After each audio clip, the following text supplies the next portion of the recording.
नमस्कार, मैं डॉक्टर दीपक धनखड़ बोल रहा हूँ। रूमेटॉइड आर्थराइटिस में सिर्फ सिम्टम्स देखना ही काफ़ी नहीं होता, बल्कि अंदर क्या चल रहा है ये समझना भी उतना ही ज़रूरी है। और इसके लिए ब्लड टेस्ट्स एक बहुत महत्वपूर्ण रोल निभाते हैं। कई मरीज रिपोर्ट्स कराते हैं, लेकिन उन्हें समझ नहीं आता कि कौन सा टेस्ट क्या बता रहा है और कब उन्हें चिंतित होना चाहिए या कब नहीं। तो आज हम इसे आसान भाषा में समझते हैं। सबसे पहले बात करते हैं ESR की। ये एक ऐसा टेस्ट है जो शरीर में सूजन का लेवल दिखाता है। अगर ESR बढ़ा हुआ है तो इसका मतलब है कि बॉडी में इन्फ्लामेशन ज़्यादा है। लेकिन ध्यान रखें, ESR हमेशा स्पेसिफिक नहीं होता, ये दूसरी कंडीशंस में भी बढ़ सकता है, इसलिए इसे अकेले देखकर कंक्लूजन नहीं निकाला जाता। अब बात करते हैं CRP की। CRP भी इन्फ्लेमेशन का मार्कर है, लेकिन ये ESR से ज़्यादा जल्दी चेंज होता है। अगर डिजीज़ एक्टिव है तो CRP बढ़ जाता है, और जब कंट्रोल में आता है तो ये जल्दी कम भी हो जाता है। इसीलिए CRP डिजीज़ एक्टिविटी को मॉनिटर करने में यूज़फुल होता है। अब बात करते हैं RA फैक्टर की। ये टेस्ट डायग्नोसिस में मदद करता है। अगर ये पॉजिटिव आता है तो RA की संभावना बढ़ जाती है।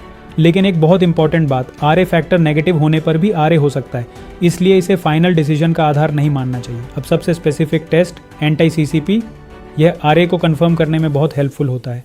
अगर यह पॉजिटिव है तो डिजीज़ की संभावना और सेवेरिटी दोनों ज़्यादा हो सकती है, इसीलिए डायग्नोसिस में इसका बहुत महत्व है। अब एक प्रैक्टिकल बात, इन टेस्ट्स का उपयोग सिर्फ डायग्नोसिस के लिए नहीं बल्कि मॉनिटरिंग के लिए भी होता है।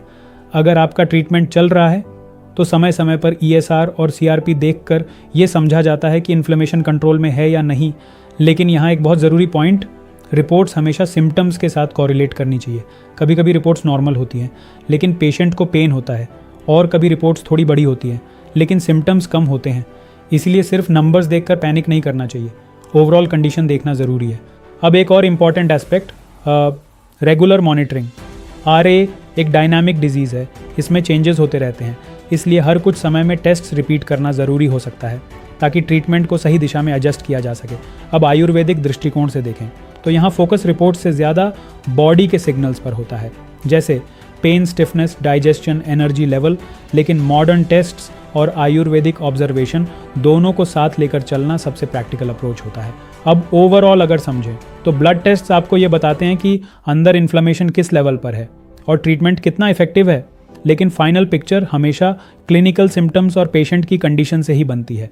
अगर आप रिपोर्ट्स को सही तरीके से समझना सीख जाते हैं तो आप अपनी डिजीज़ को बेहतर तरीके से मैनेज कर सकते हैं।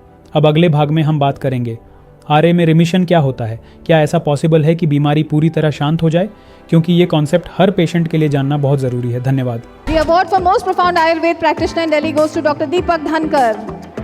Ayurvedic kidney specialist Dr. Deepak Dhankar, ladies and gentlemen, is the founder and director of Dhanvantri Ayurveda.